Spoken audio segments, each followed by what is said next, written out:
Here we go. Ready, action! Hundreds of extras running around. At least 20 different islands. 3 large pirate ships. 900 pieces. A couple of 100,000 gold coins. Everything that can go wrong will go wrong. It's been rather challenging. It was really fun. We get to do this. It's way more intense than anything I've done before. Nice. Excellent. I hope it's a real entertaining, fun ride.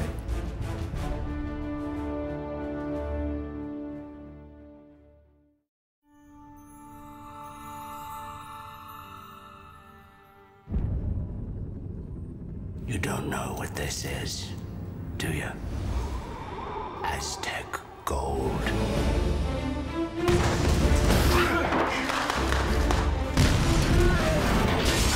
My agent called and said, how do you feel about a pirate movie? Those don't come along that often. Sprawling, epic pirate movie. The way you get an audience to really embrace a movie is go against the grain. Get somebody you'd never expect to be in a movie. I mean, come on, it's Johnny, Orlando, Jeffrey, and Kira. I mean, you can't go wrong.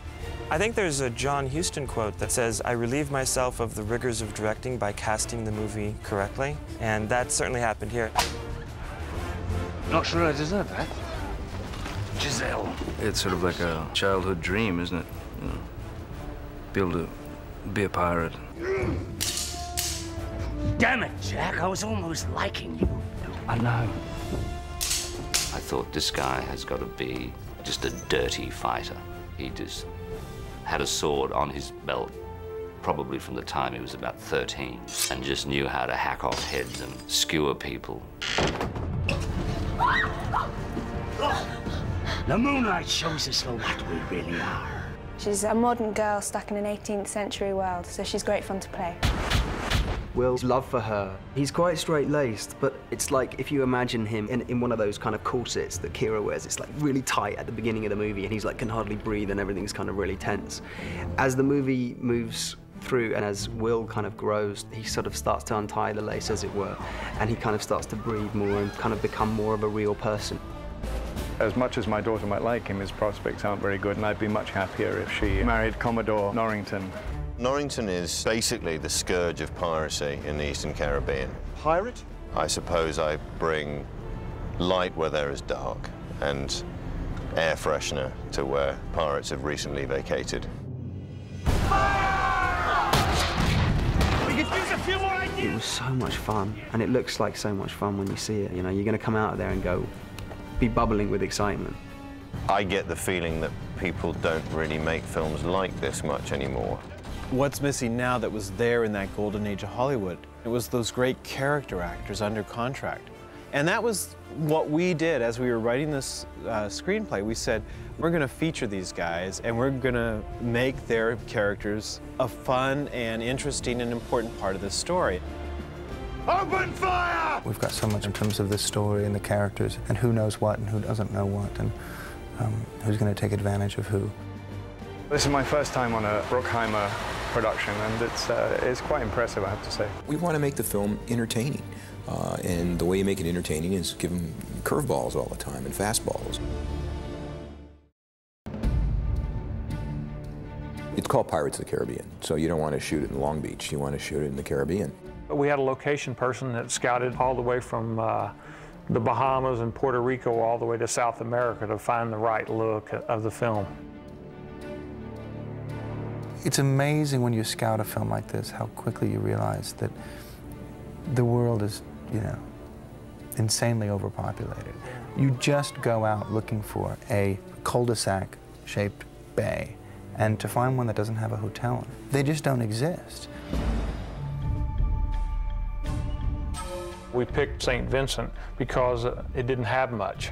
You know, it had a few piers in the water. We extended that one pier. We built a couple of other piers, and then we augmented a couple of existing buildings, and then we added to the town so we could make it look like our Universal backlot. What do you need? It was a huge challenge. We had to call upon some of the neighboring islands to kind of help support the size movie we had. The airport only handles small planes, so we chartered a 747 and flew into St. Lucia and then brought everybody over by boat. We brought about 400 people, and we, I think, bought about every hotel room on the island. And then we've hired several hundred of the local St. Vincent population to work on the crew as well. It's the lunch boat. Everything that they say about water movies is true. You know, everything that can go wrong will go wrong, you know? Just feeding the crew when you're, because as soon as you start shooting in the morning, you're 4 miles out. So suddenly you've got this kind of armada behind you trying to catch up, chasing you, you know, just with sandwiches. We brought 99% of everything with us. Yeah, because we did a lot of manufacturing on this job. And the thing that's hard when you're doing a period piece like this is the availability of quantity. It's almost impossible. So what you typically have to do is research certain items and then manufacture them. These two guys on this platform looking that way, you guys looking out to sea. Marineland is a closed-up amusement park. We built a fort there. So once we scouted St. Vincent, we found the direction of the sun, and we found a location that matched that so that when we built our fort, the sun path would be exactly the same.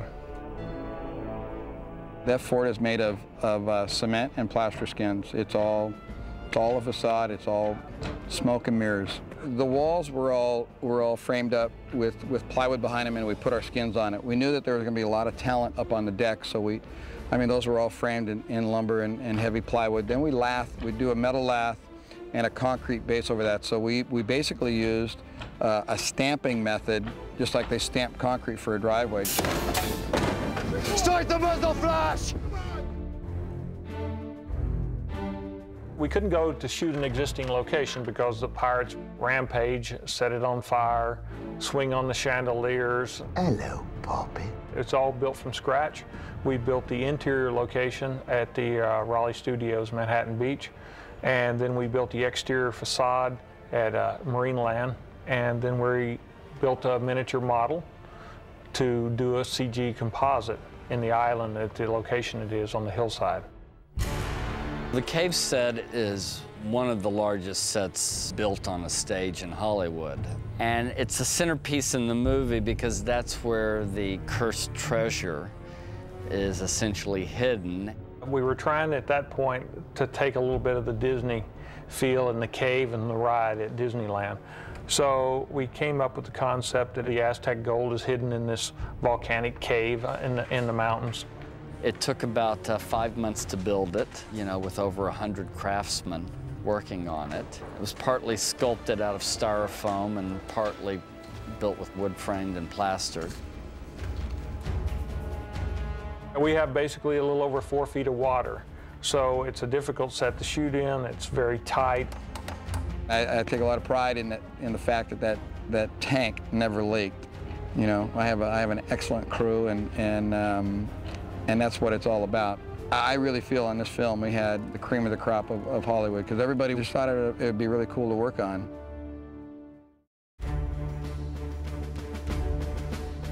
Ready, here we go.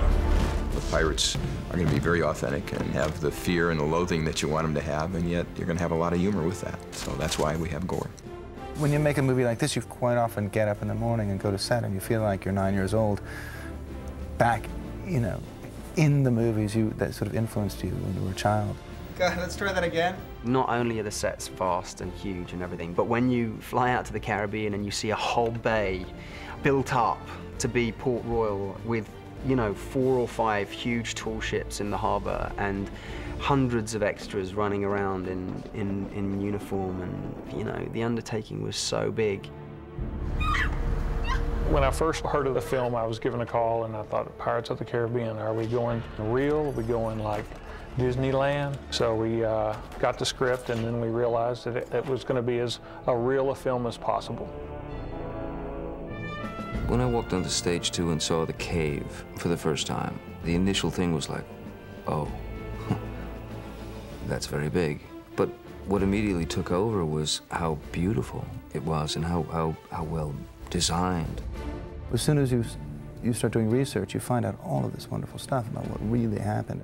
You immediately say Caribbean pirates, and then you start pulling up everything, and you see, you know, photos, and then you go from there, and then you say, well, if he looks like this, then he has to come from this, and his boat would look like this. Now, this thing will jump back at least 3 feet. My function is to integrate historical reality with movie reality.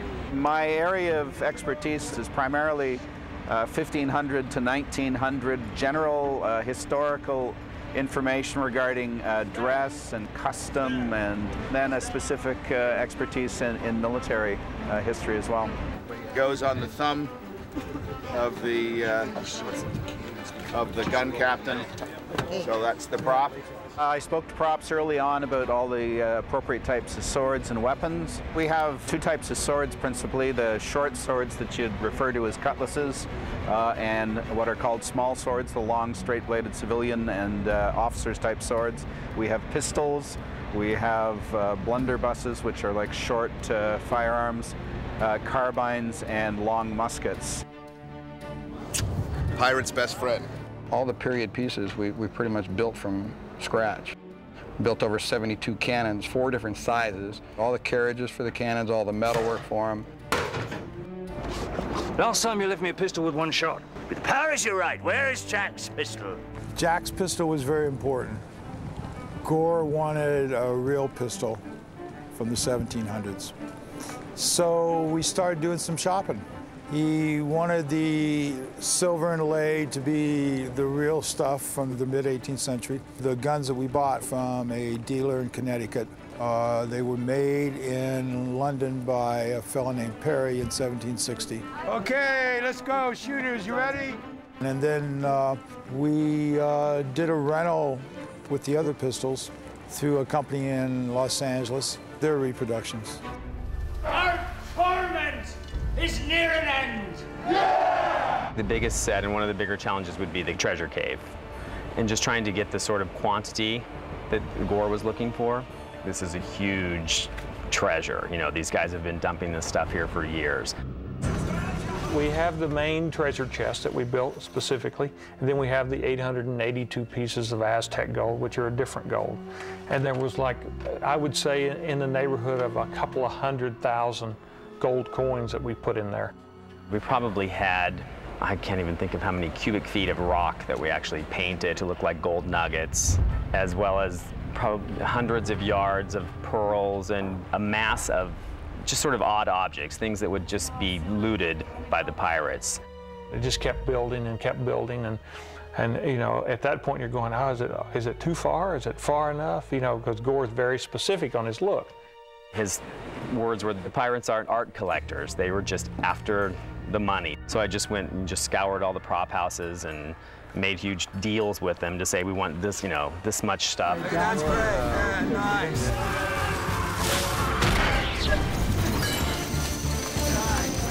Excellent.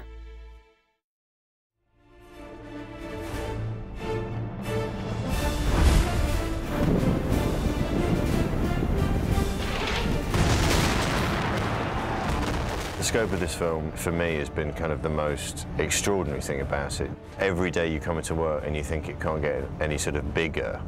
It is. Anybody who's been on this ride is going to want to go see this movie because you're going to be part of this enormous adventure.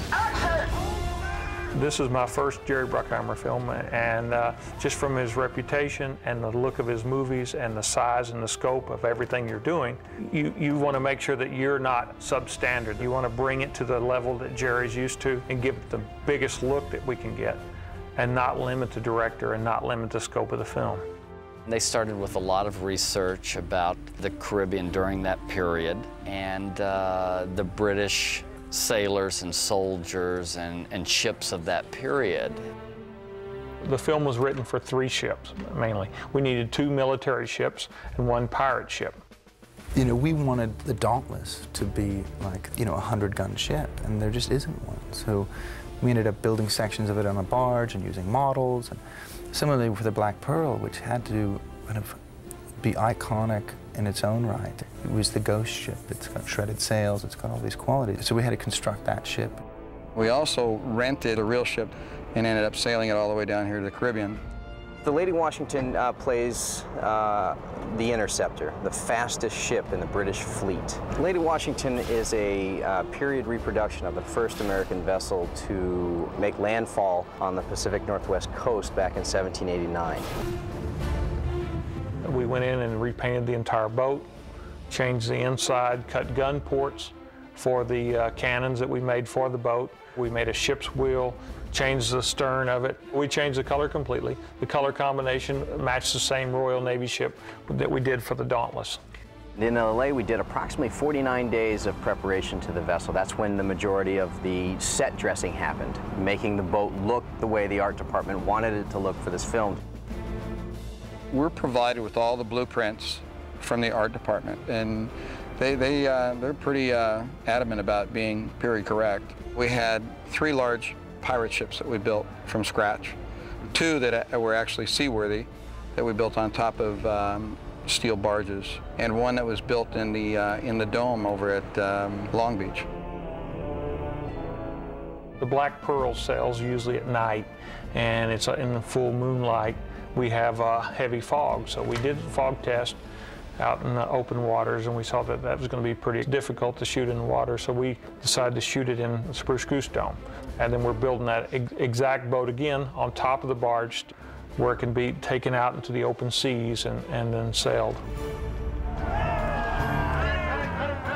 The Dauntless came from it's the British Royal Navy flagship. So we built that on a considerably larger barge because we had about 165 feet on deck, and built the front section, the stern, and the bow.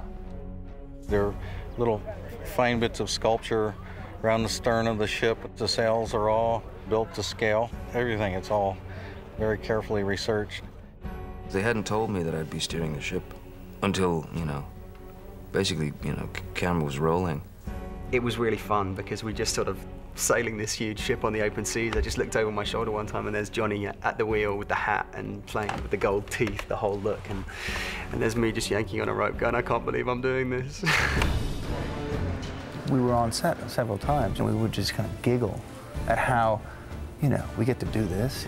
Naturally, Pirates of the Caribbean, everybody thinks that's the ride at Disneyland. We're wanting to bring that feel to the show. And it's fun to go back and do this kind of stuff because now it's like you're creating a ride that someone's going to take in the film.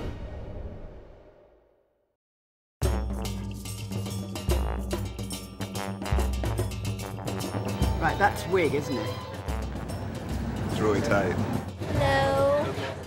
Look at these beautiful hands.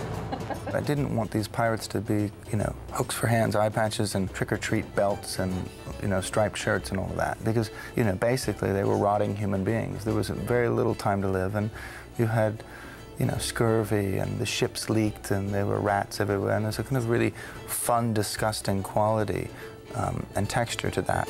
Arr! These pirates are cursed, and that was the little edge that it gave for me to say, this is something really special.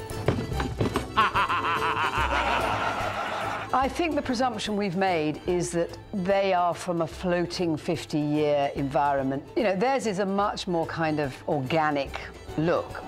Penny just went for it. She rented a cement mixer, put all the clothes in there, loaded it with bricks, and just ran it. I was allowed to bring over Steve Gell, who's a master distresser and dyer, and he worked on all the principals' clothes. And it's an art form. So they arrive brand spanking new, perfect, and a week in his hands, and they are what you see.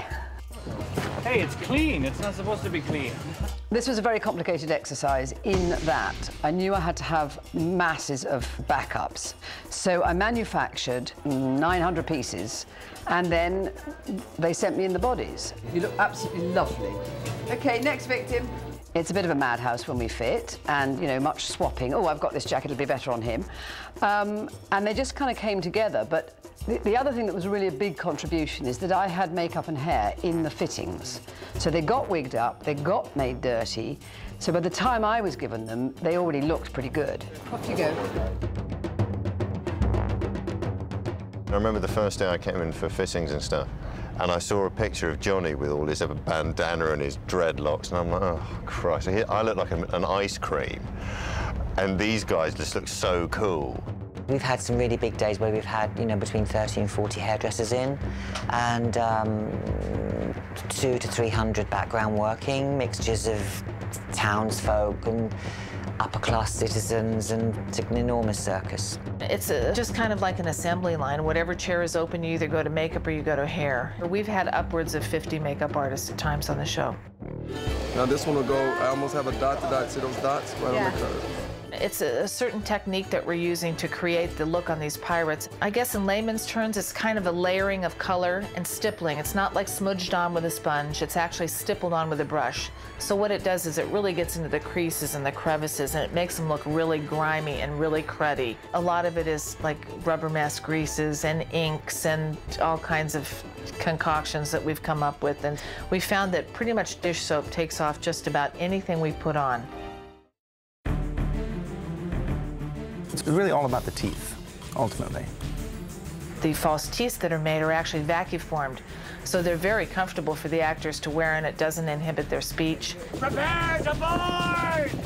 And it's just colored, so we never have to worry about touching up and making rotten teeth.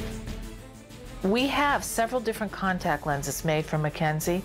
One of them is soft that he'll wear all the time.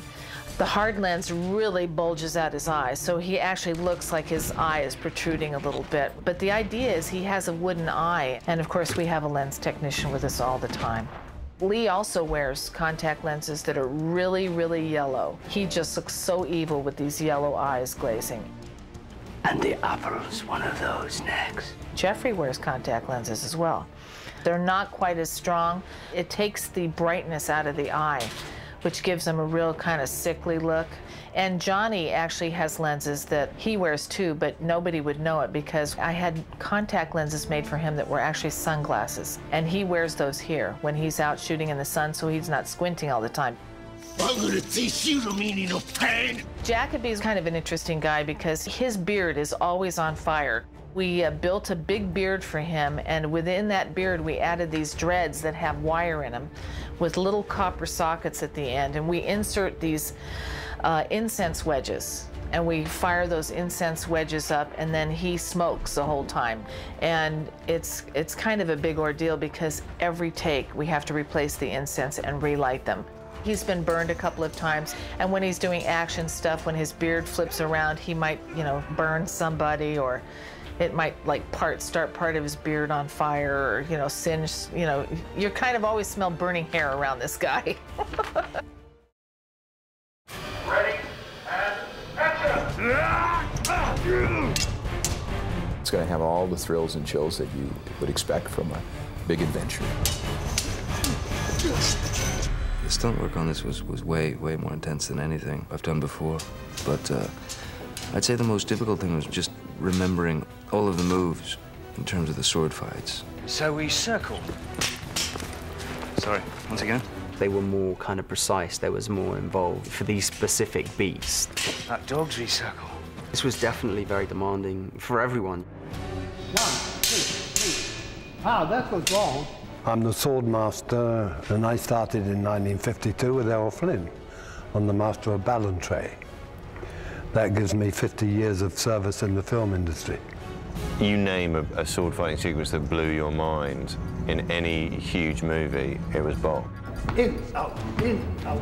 Screen fighting is choreographed stuff which both combatants know about, and they make it as large as they can so that it is picked up by the audience. Bob Anderson understood acting with a sword. He said, just because it gets faster doesn't mean to say it's better. He said, you know that as an actor, it's the beats in between. You're taught to hold it. Then you're taught how to use it. Attacking, you use the front edge of the blade. When you parry, which is defense, you use the strong part of the blade, which is there. Once you know where to put your sword at the right time and place, that is the beginning of it. The routine now has to be rehearsed so it can be done with speed and agility and feeling and timing.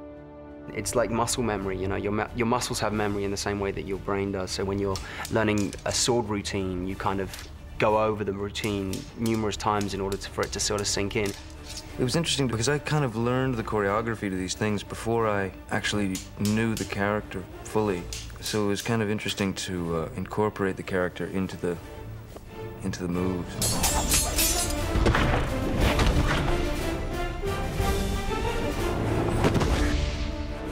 When I had my meetings with Gore, he presented his concept, and I got excited listening to Gore explain his vision of the project because he has the energy of a little kid. I loved Captain Blood, Crimson Pirate, you know, all of those movies. It's just that there's something about piracy. Welcome aboard the Black Pearl. I think what's fun about the first big sword fight between Orlando and Johnny is it's the kind of classic first set piece. And we're having a lot of fun with it, but there's no doubt that at any moment someone could lose an ear.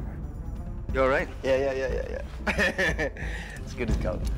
We go through an exhaustive rehearsal process with everybody, and it's pretty intimate. What I call my quiet time with the actors, where we talk things through and take sort of a low-key internal approach to it. It's one thing to learn the choreography of a stunt action or a sword fight or a fight or whatever it is, but then they have to start coloring it with their characters.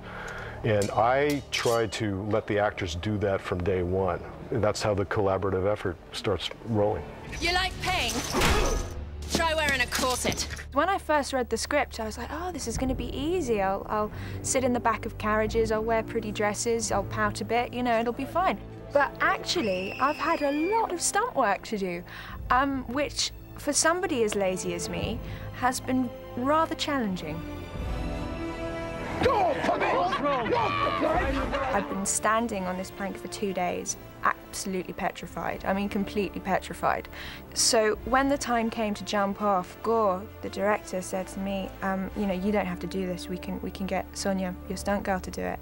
I was like, I've been standing up here for 2 days. Do you really think that I'm not going to jump off this thing?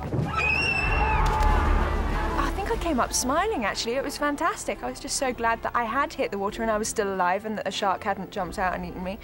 You know, it was great. You have to really be true to the genre, and you have to deliver the great sword fight. The film has its big set pieces sort of spread out. There's an attack on the town, Jack's escape, there's a huge boat-to-boat battle sequence, and then there's kind of a sneak attack on the Dauntless in the climax of the third act. When the Dauntless battle begins, all the pirates are skeleton in that. So we shoot it live, and then we do reference passes with nobody there, where the opposition has to fight air. Our stunt coordinator was really great at choreographing these sequences. It's very difficult for his team and ultimately cameramen as well to set a composition, photograph it with the British Navy, let's say, and the pirates, and then remove the pirates. And so not only are you photographing air, you're also kind of thinking, okay, that's the moment where that guy hits that guy, and then I'm going to pan over to this skeleton who's not there. It was like a choreographed dance with all these stunt guys beating themselves up, basically, with these imaginary opponents. It's like you've been learning a tango with someone for a month, and then they go, okay, now do it without your partner. And you just feel like an idiot, you know, kind of lunging at mid-air. It was so much fun, really. I mean, we're making a pirate movie here. It's like, you know, it's like every boy's dream. I think it provides all of the kind of things you'd expect from a Bruckheimer picture, yet it tapped into something, I don't know, something, you know, again, that sort of 9-year-old, you know, that's still there. We all understood that we wanted to capture the feeling of this epic pirate thing, but we all agreed that we're going to take a fresh approach to this, something that'll be generational, something that'll last.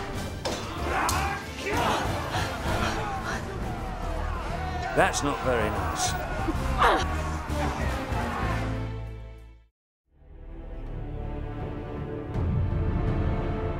You best start believing in ghost stories, Miss Turner.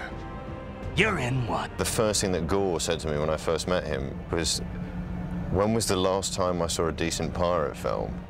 And action! If you look at kind of cinema history. Hollywood used to make these movies a lot, and then they just got too expensive. With the kind of advances in digital, animation, you start to see all of these films coming back. So you're basically taking what we've been doing in cell animation and making it photoreal. That's interesting. All right, looks good. The visual effects on this picture fall into three categories. There's the matte paintings that are for establishing environments. There's ships at sea. And there's the skeletal pirates.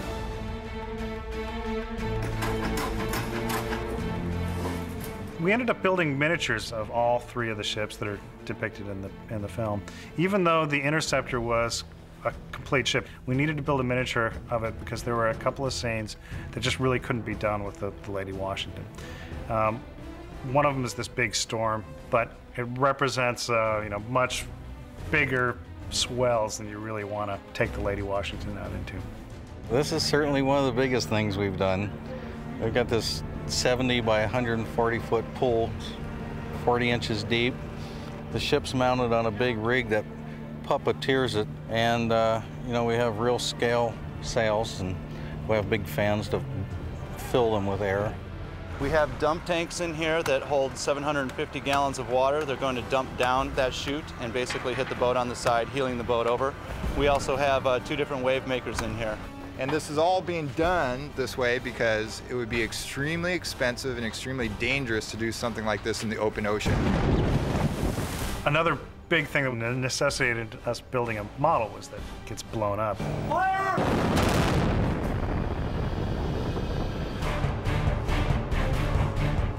A lot of effort went into designing what do the pirates look like when they're skeletons, so that they all have recognizable features. There was a lot of discussion about, how do we get these guys to a place where they are kind of alive yet decomposing. We started off by doing a lot of these early concept paintings of pirates in their sort of skeletal cursed form. This was a direction that we didn't end up going in.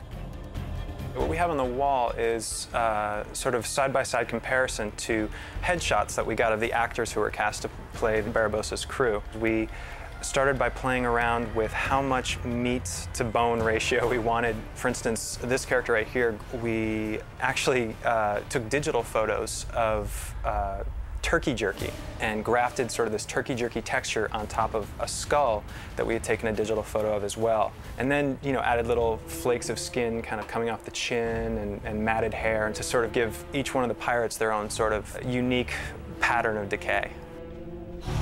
This is the Geoffrey Rush skull. So we started with our generic skull and then modified it to fit his face.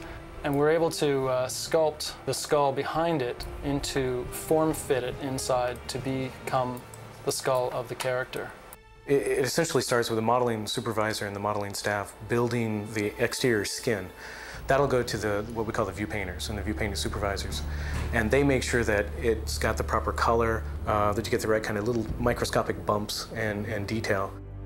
Using this skin that we created over in the model shop and then scanned into the computer, I can then paint from this view, and I can add to the decaying flesh look on his face. The envelopers make sure that that skin that the modelers have generated follows the articulations of the bones that we've put into the skeletal system. Then we can continue to take other elements of their high-resolution geometry, such as the clothing, and start designing that so that if a creature spins around, the clothing will sort of move out a little bit or will collide properly against the body. When you marooned me on that godforsaken spit of land, you forgot one very important thing, mate. I'm Captain Jack Sparrow.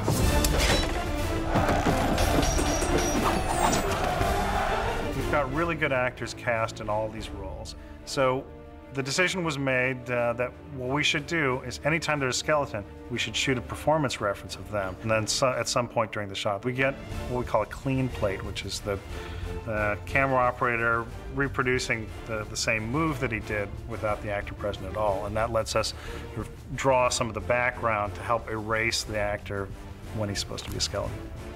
One day I had to go and put on this weird kind of tracksuit with tiny little ping pong balls and go through my actions. It's like when Geoffrey stabs me, I back up into the moonlight. So I had to basically redo the scene, but by myself, wearing this bizarre uniform, you know, with ping pong balls. That's interesting. One of the big challenges I found on this movie is the detail that we have to mimic the actors' performances. That way we have something that's already been approved by the director, it's a performance that they're happy with, and it's also a performance that's done by the actor who we're trying to emulate in the shots. So what now, Jack Sparrow? Are we to be two immortals locked in an epic battle until Judgment Day and the trumpets sound? Ultimately, all of those different elements all sort of come into a hub of what we call the TDs, or technical directors, that take all that information and on each frame make sure that it has proper lighting, and they render it to make it look as photoreal as we can get it. I hope we take it to a new level. I hope we take a pirate movie and the swashbuckler part of it to a new level, and that's our intention.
Feels like when the Beatles, came to America. People have been sitting out here since 6:30 this morning to get in here. Where else would you want to have the premiere, but other than the place where it originated?